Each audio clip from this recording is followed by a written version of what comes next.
টুকরা ওই হাদি কত স্বপ্ন নিয়া ময়দানে আওয়াজ, কিন্তু অকাতরে চলে গেল।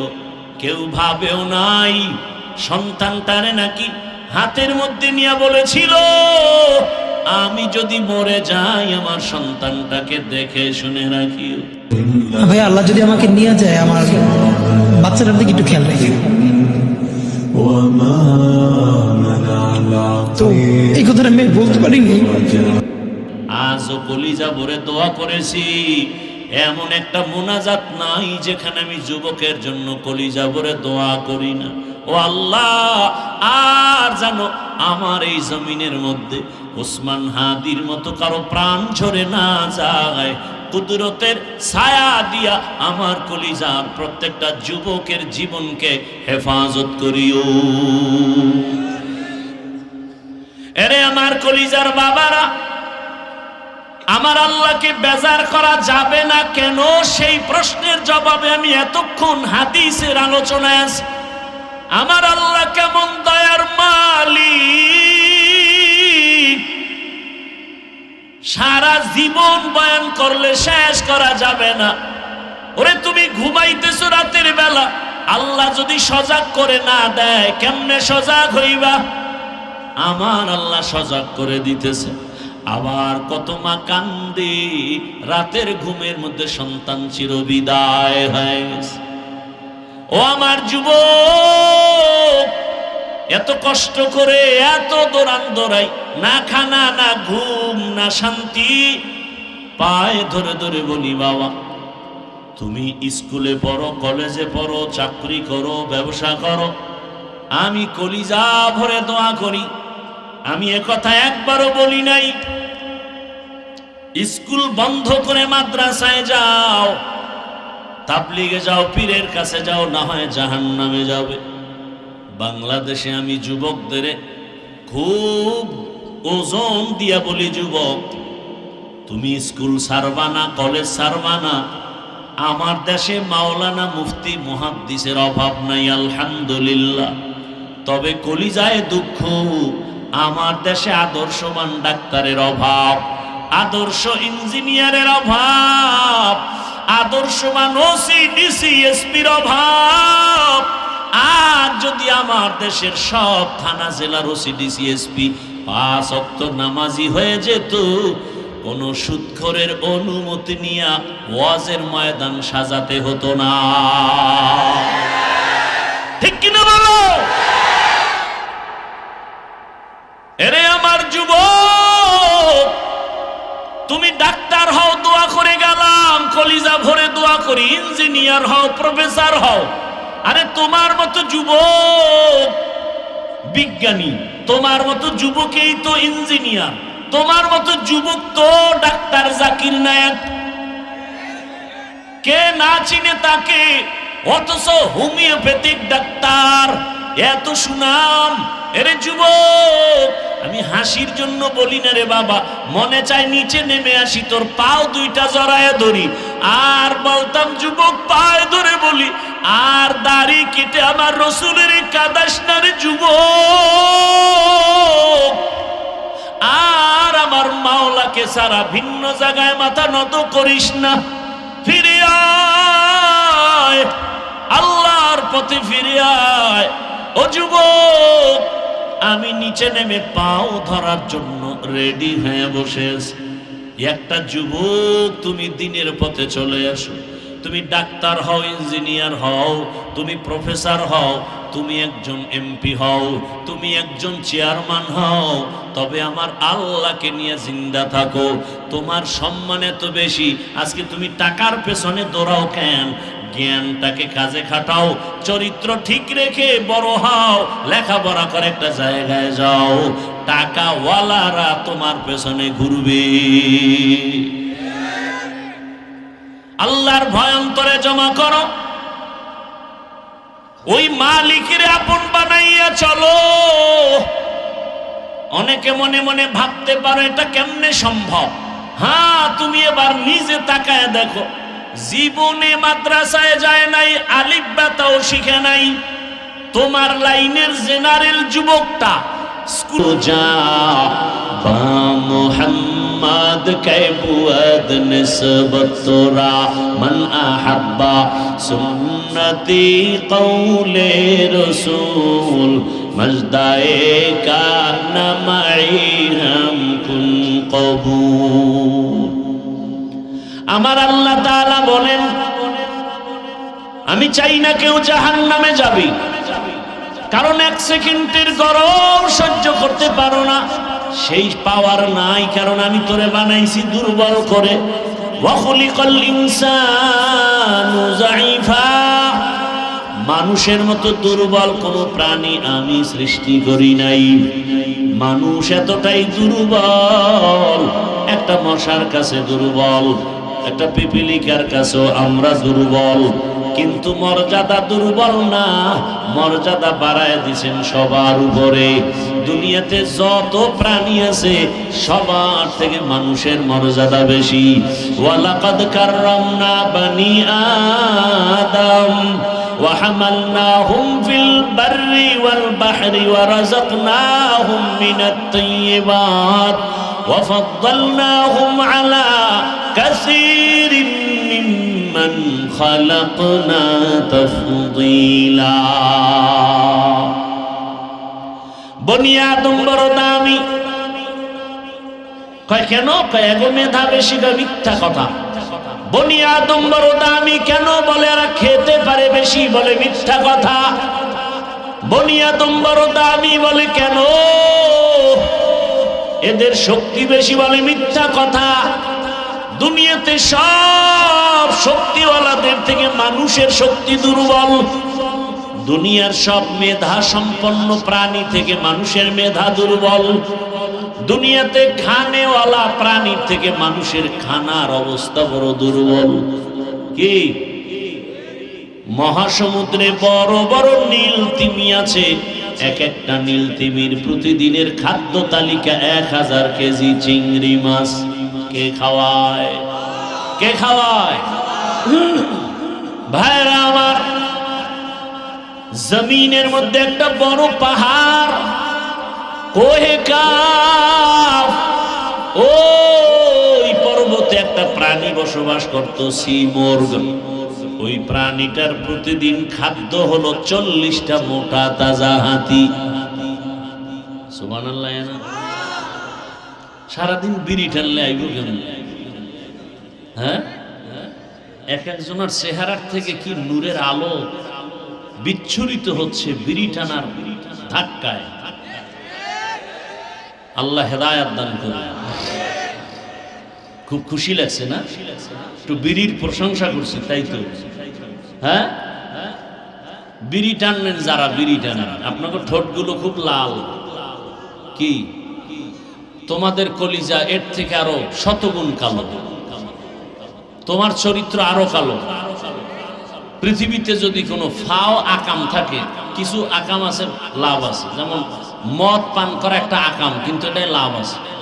খাইলেই শরীরে এনার্জি বাড়ে, লঙ্গি খুইলেই বউরে মা কয়া ডাকবে। আছে না নাই? বলে গোটা দেশের মালিক এখন আমি। কি শেখ হাসিনাও নাই, খালেদা জিয়াও নাই, এখন দেশের মালিক আমি। বউকে ঘরে তো চাল নাই, জস্ত বোতলের, আমার কি? দুনিয়াতে যদি কোনো ফাও আকাম থাকে, এই আকামের নাম বিড়ি টানা। এই বিড়ি টানলে কোনো লাভ আছে? যদি কেউ বলো যে হ্যাঁ চেহারা সুন্দর, শক্তি বাড়ে, খোদার কসম আমি বিড়ি টানি।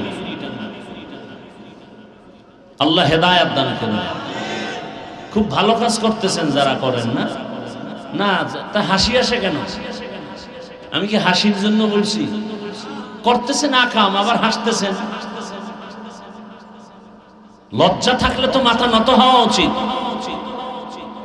ওয়াজের প্যান্ডেলের বাইরে ঘুরে আর বিড়ি টানে, আবার মোনাজাত হবে, আবার বিড়ি। বউ কইব কি, মোনাজাতে বিড়ি কবুল হয়ে গেছে। কেউ আবার আসে ওয়াজের পরে বেলুন কিনে বাড়ি যায়, প্লাস্টিকের মাছ কিনে বাড়ি যায়। বউ জিগাইলে বলবে মোনাজাতে বেলুন আর মাছ কবুল হয়ে গেছে। হেদায়াত কপালে কবুল হয় নাই। আল্লাহ হেদায়াত দান করুন। জিন্দেগি মে बंदगी तू करना है, जिंदगी में बंदगी तू करना है, जिंदगी पे बंदगी शर्मिंदा है, जिंदगी बे बंदगी शर्मिंदा है। খারাপ লাগতেছে আপনাদের? মাওলার কাছে কত ভালো লাগে তা জানেন? আল্লাহর তো ছেলে মেয়ে নাই, আল্লাহর তো আদরের আমরা। এই সুন্দর বাগান দেখা হাদিস রসুলের এত সুন্দর এক মজলিস আল্লাহ পাক আরশে আজিমের মধ্যে ফেরেশতা দিয়ে মজলিস করতেছেন। সেই আরশে আজিমের মজলিসের বক্তা আমার আল্লাহ, শ্রোতা সব কি কথা বলে না ফেরেশতা। বয়ানের বিষয় কি? আমাকে এই প্যান্ডেলে আমরা আসছি কেন? আমাদের প্রশংসার বয়ান চলতেছে। শেষমেশ আল্লাহ বলে দেন ফেরেশতারা সাক্ষী থাক, ওই প্যান্ডেলে যারা বসছে এদের জীবনের সব গুনাহ মাফ। यहाँ हम सब मुसाफिर दिल ना लगा, अहले दिल की नजर से रूह करता जा, शाह दौलत सब फकीर गर नेक नेहे, शाह दौलत शब फकीर गर नेक नेहे, जिंदगी में बंदगी तू करना है, जिंदगी बे बंदगी शर्मिंदा है, जिंदगी बे बंदगी शर्मिंदा है, जिंदगी में बंदगी कौन बंदगी, बंदगी पे जिंदगी शर्मिंदगी। এরে আমার কলিজার যুবক বাবারা, বৃদ্ধ বাবাজি, পর্দার আড়ালের মা বোনেরা, আল্লাহ পাক আমাদের এত আদর করে বানাইছে, মানুষের মতো দামি কোনো প্রাণী বানান নাই। মানুষ শক্তির কারণে দামি না, মানুষের থেকে শক্তি একটা কুকুরের মধ্যে বেশি, শিয়ালের ভেতরে বেশি। একটা পিপিলিকার সামনে আমরা কতটা দুর্বল। আরে আমি হাফিজুর রহমান, ইভেন আপনারাও দুনিয়াতে যখন আসবেন, আম্মা জান এমন প্রসব বেদনায় কান্নায় মাতোয়ারা হয়ে গেলেন। ও আমার বাবারা, ভালো করে বুঝো, আমার আম্মা জানের কণ্ঠের আওয়াজ এত ছোট, কারণ আমার আল্লাহর ভয়। নারীদের শরীরটা ঢেকে রাখা যেমন ফরজ, তাদের কণ্ঠের আওয়াজটাকে বেগানার থেকে আটকায় রাখা ফরজ। আম্মা জানের কণ্ঠের আওয়াজ ঘরের ভেতরের রুম থেকে সামনের রুমে যায় না, এতটা সেই ভয়ে আমার আম্মা চলেন। কিন্তু যেদিন আমি দুনিয়াতে আসবো, প্রসব বেদনা, আম্মা জানের এত কান্নার আওয়াজ, আম্মা জানের কান্নার আওয়াজে পাশের বাড়ির মানুষও ঘুমাইতে পারে না। ঠিক নেই? ভালো করে বুঝো, খালি কানসুক করো না, কিছু বুঝো। মায়ের আওয়াজটার কারণে বাড়ির ডানে বামের মানুষ ঘুমাইতে পারে না। বুঝতে পেরেছে কেন এত কান্নার আওয়াজ? যেই মায়ের কণ্ঠ বাইরে যায় না, ওই মায়ের কান্নায় পাশের ঘরের মানুষ ঘুমাতে পারে না। এত করুণকারী কাহিনী কেন? বলে প্রসব বেদনার কান্না। ওদিকে আমার দাদি, আর এক পাশে আমার নানি আমার আম্মারে সান্ত্বনা দেয়, কান্না করো না, ধৈর্য ধারণ করো। আম্মার কান্না বন্ধ হয় না। এক পর্যায়ে মা বেহুশ হয়ে যায়, আবার হুশে আসে। হঠাৎ আমার আম্মা জান ডাক দিয়া কয়, ও আমার শাশুড়ি আম্মা, আপনারা আমার থেকে একটু দূরে যান, 1 মিনিটের জন্য আমার স্বামীকে একটু আমার কাছে আসতে দেন। আমার আব্বা জানকে ডাকছেন, আমার আব্বা জান আসছেন। আম্মা জান হাতটা ধরিয়া কান্না করে আর বলে, স্বামী, বাবার কত মায়া কত মমতা ত্যাগ করে তোমার ঘরে আসছি, তোমার মন ভরে খেদমত করতে পারি নাই, তোমার সংসারটা সুন্দরভাবে ধরে রাখতে পারি নাই। তোমারে আমি উপরে উঠাবার জন্য, তোমার সংসারটা ঠিক রাখার জন্য আমি কত ভুল পর্যন্ত করেছি। আমারে আজকে তুমি মাফ করে দাও, আর আমি বাঁচব না। বাবা কান্না করে আর বলে, বিবি কান্না করিও না, ধৈর্য ধারণ করো। মা কাঁদে আর বলে, স্বামী তুমি বুঝো না, আমার চোখে দেখা অমুক এলাকার অমুক নারী মরে গেছে, বাচ্চা হওয়ার সময় মরে গেছে। আমার মাথায় 7 আসমানের বোঝা, আমি সহ্য করতে পারি না। আমার বারবার কেন যেন মনে হয় আমি মরে যাব। বাবায় কয়, মা তুমি আমারে মাফ করো, ধৈর্য ধারণ করো। দৌড়াইয়া গিয়া ওযু বানাইয়া সেজদায় পড়ে কাঁদে আর বলে, হে মালিক, তুমি আমার স্ত্রীকেও হেফাজত করো। আয় আল্লাহ, প্রসব বেদনা তুমি আসান করে দাও। ও সন্তানেরা, জানো না, এই কারণেই তো আমার রহমতের নবী বাবা মায়ের ক্ষেত্রে মায়ের কথাটা 3 বার নিয়ে আসছেন। মায়ের কত কষ্ট রে বাবা, এত কষ্ট, ঋণ চামড়া খুলে যদি জুতা বানায় দাও, কোনদিন তার ঋণ আদায় হবে না। এমন কষ্ট মা করেছেন।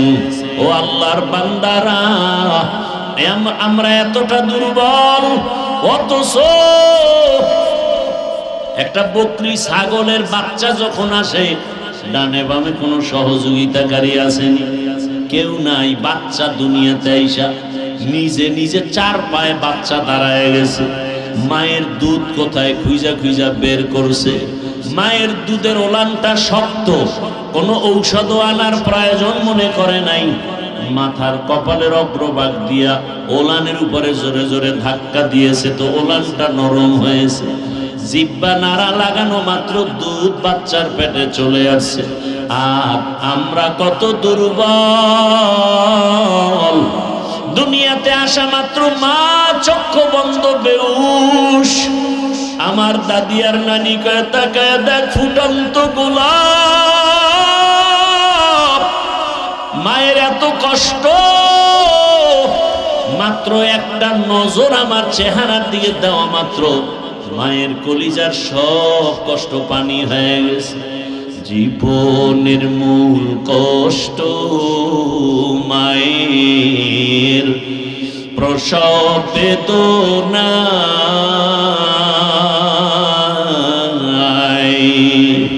7 আসমান 7 জমিন ফিরিয়া, আমি যখন ছিলাম আমার মায়ের উদরে,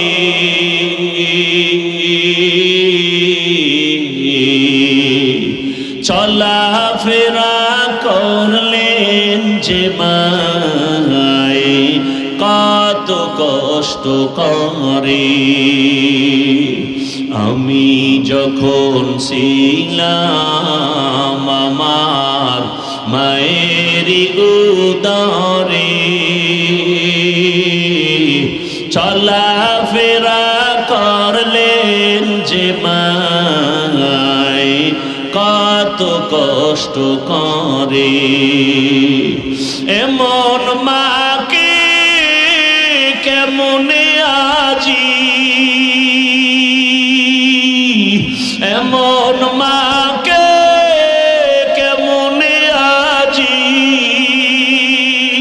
যাব আমি ভুলিয়া। ও আমার প্রাণের মা, মা গো মা, কোথায় গেলে মোরে ছাড়িয়া?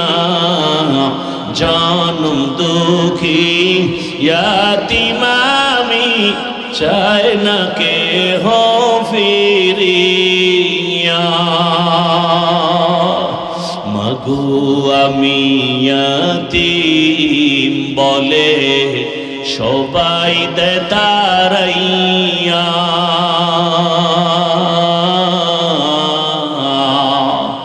দুঃখের সাথে দিন কাটাই মা,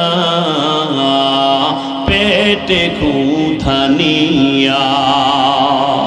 মাগো আমি ইয়াতীম বলে সবাই দেয় তাড়াইয়া। দুঃখের সাথে দিন কাটাই মা, পেটে ক্ষুধা নিয়া। ঘুমের মাঝে মাকে দেখে,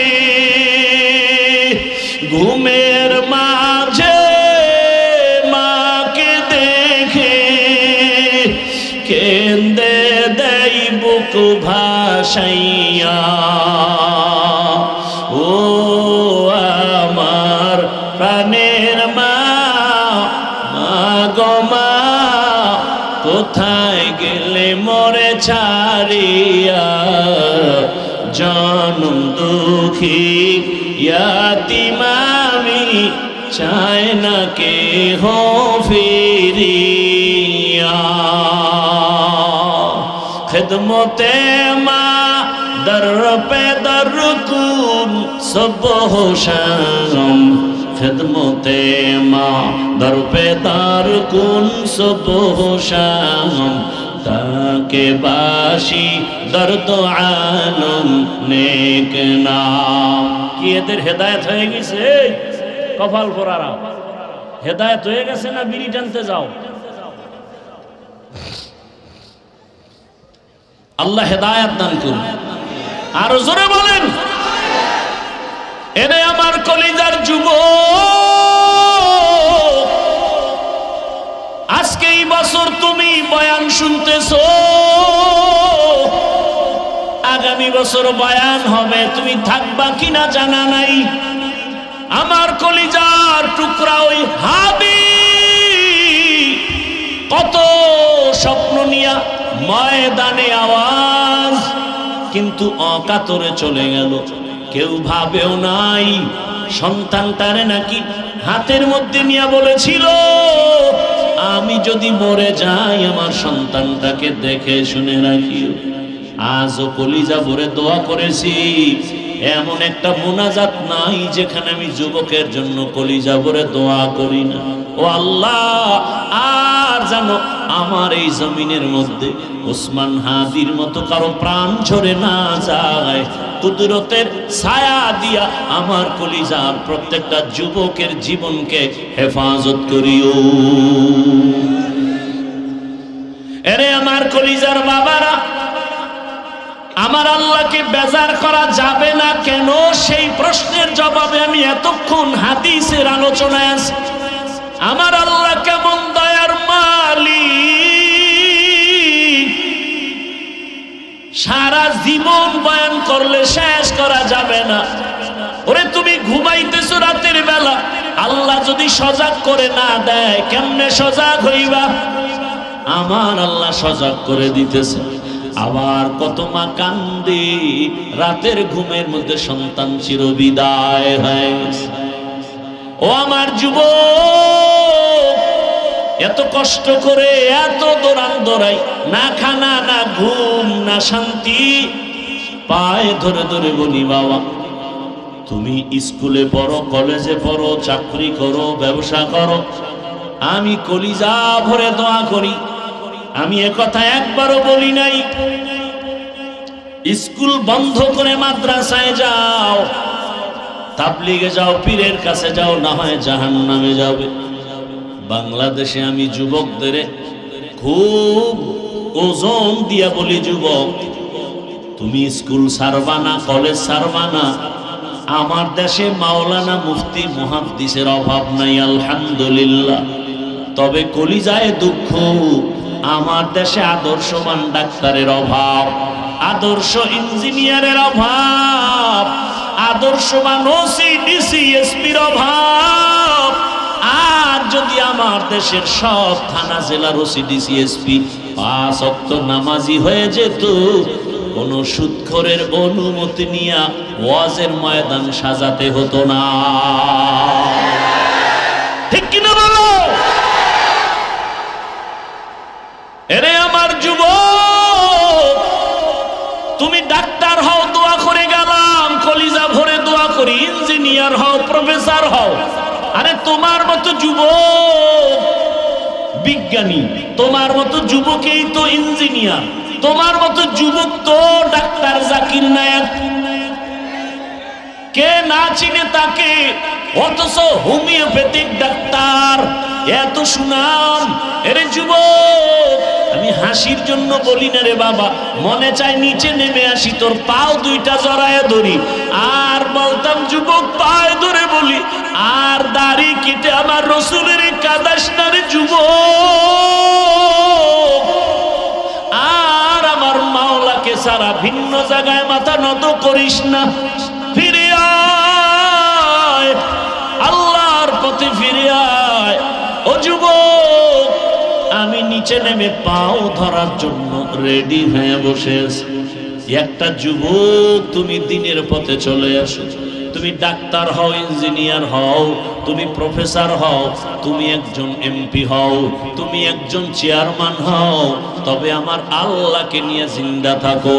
তোমার সম্মান এত বেশি, আজকে তুমি টাকার পেছনে দৌড়াও কেন? জ্ঞানটাকে কাজে খাটাও, চরিত্র ঠিক রেখে বড় হও, লেখাপড়া করে একটা জায়গায় যাও, টাকাওয়ালারা তোমার পেছনে ঘুরবে। আল্লাহর ভয় অন্তরে জমা করো,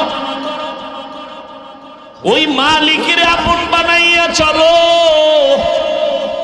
অনেকে মনে মনে ভাবতে পারো এটা কেমনে সম্ভব। হ্যাঁ, তুমি এবার নিজে তাকায় দেখো, জীবনে মাদ্রাসায় যায় নাই, আলিফ বা তাও শিখে নাই। তোমার লাইনের জেনারেল যুবকটা স্কুলে পড়ে, কলেজে পড়ে, 5 বেলার নামাজ পড়ে নাই। বলো তোমার কপালটা কেন এত খারাপ? তুমি পারো না কেন? কত ওসি, কত ডিসি, কত এসপি 5 বেলার নামাজ পড়ে। তোমার লাইনের যুবক র্যাব, আর্মি, পুলিশ, বিডিআরের চাকরি করে, নামাজ ছাড়ে না, নদীর মধ্যে মাছ ধরে, নামাজ বাদ দেয় না। বলো তুমি কেন পারো না? রাস্তায় গাড়ি চালায় কত যুবক নামাজ ছাড়ে না, বলো তুমি কেন নামাজ পড়ো না? আমার মন বলে তোমার কপালটা পুড়িয়ে গেছে, তাড়াতাড়ি তওবা করে নাও। কয়দিন আর বাঁচবা? মরণ যদি হয়ে যায় খালি হাতে কবরে যেতে হবে। ও যুবক রে, ঘুমের মধ্যে লাশ, যুবকের লাশ।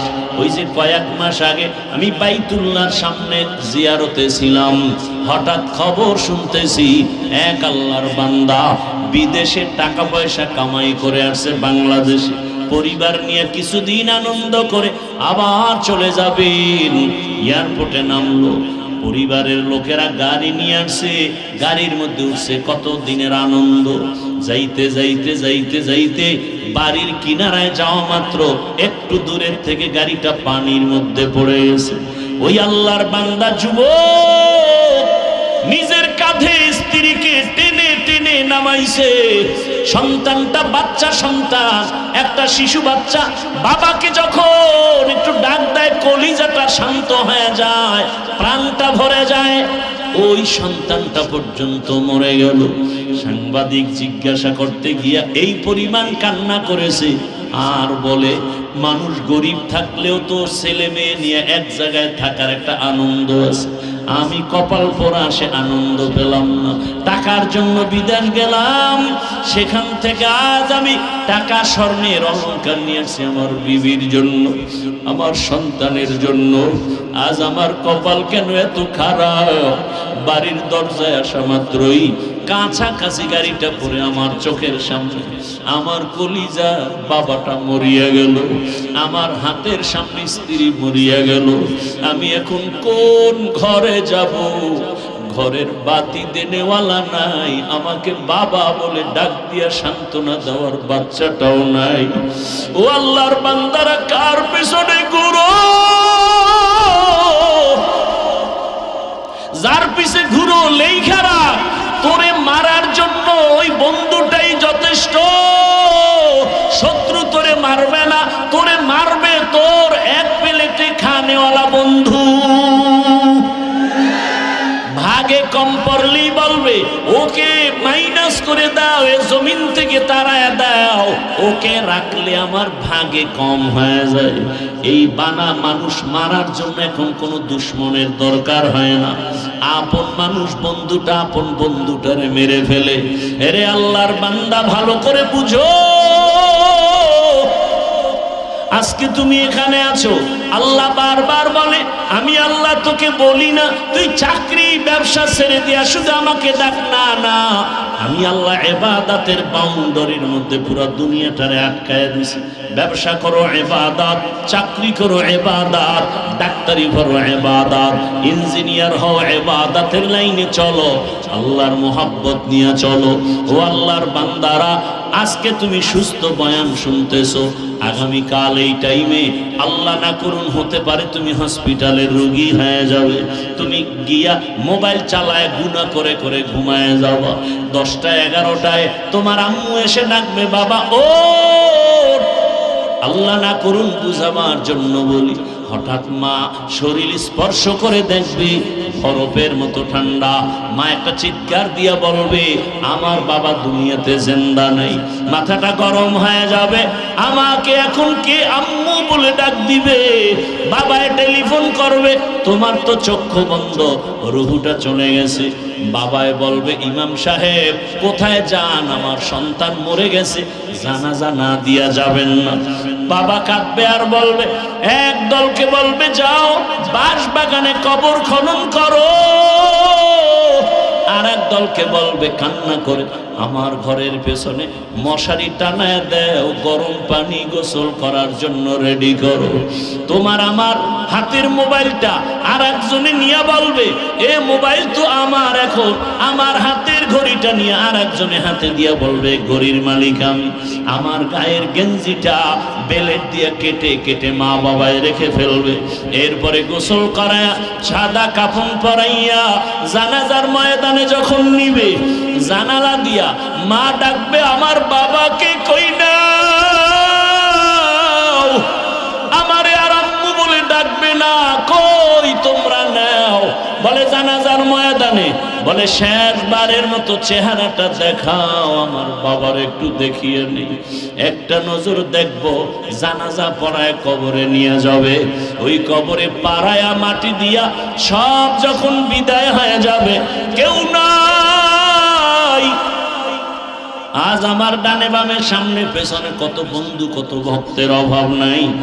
আমি মরে গেলে কবরে রেখে সব যখন বিদায় হবে, আরে অন্ধকার রুমে আমি ঘুমাইতে পারি না, কোন অনেক ভয় লাগে।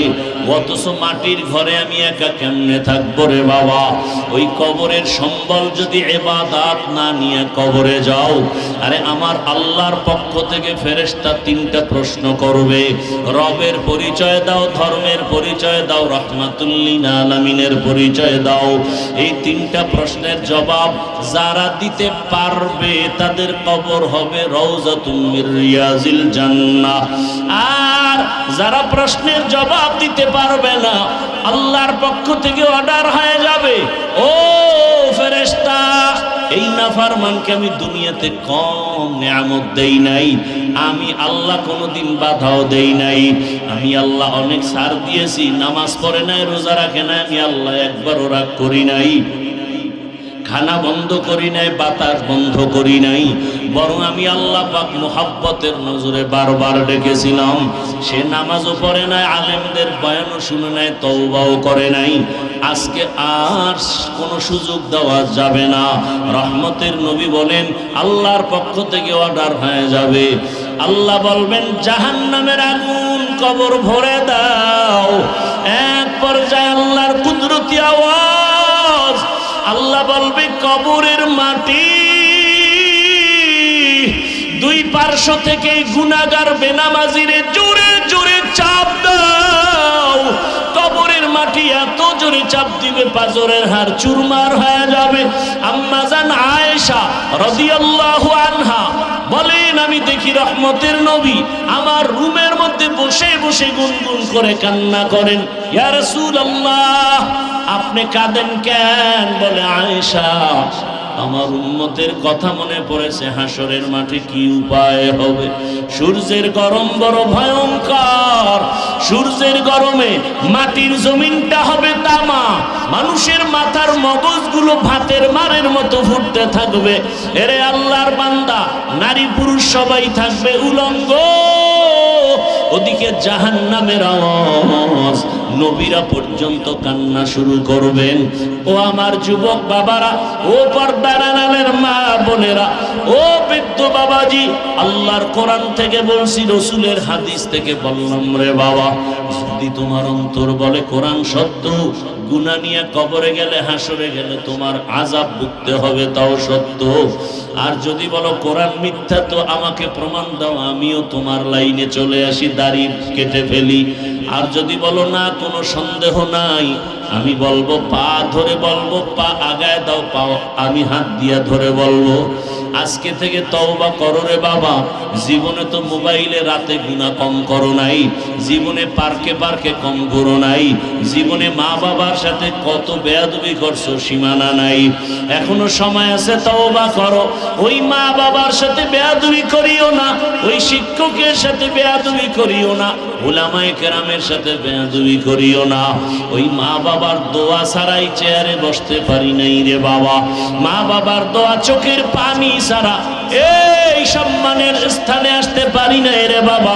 ওই মা বাবার দোয়া চোখের পানি, আজকে তুমি টাকার মালিক, বাড়ির মালিক, গাড়ির মালিক হয়েছো। আল্লাহর কাছে দোয়া করো, মা বাবা চলিয়ে গেলে তার জন্য দোয়া করো। আর যদি কোনো ভাগ্যবান এখনো মা বাবা বেঁচে থাকে, সময় পেলে দোয়া নিও। ওই বাবার দোয়া, ওই মায়ের দোয়া জীবনটাকে সফল করে ফেলবে। এখনো যারা গুনাহ ছাড়তে পারো না, তওবা করো। তোমার মতো যুবক যদি স্কুল কলেজে পড়িয়া নামাজ পড়ে, গাড়ি চালায় নামাজ পড়ে, তুমি পারবা না কেন? আম্মা জানেরা, বোনেরা, আপনাদের মতো কত মা বোন পর্দা করে, নামাজি অভাব নাই, আপনারা কেন পারবেন না? আল্লাহর কাছে মনে মনে তওবা করেন আর বলেন, হে আল্লাহ, জীবনে তো গুনাহ কম করি নাই, আজকে থেকে নামাজ ছাড়বো না, বেপরদায় চলবো না, দাড়ি কাটবো না।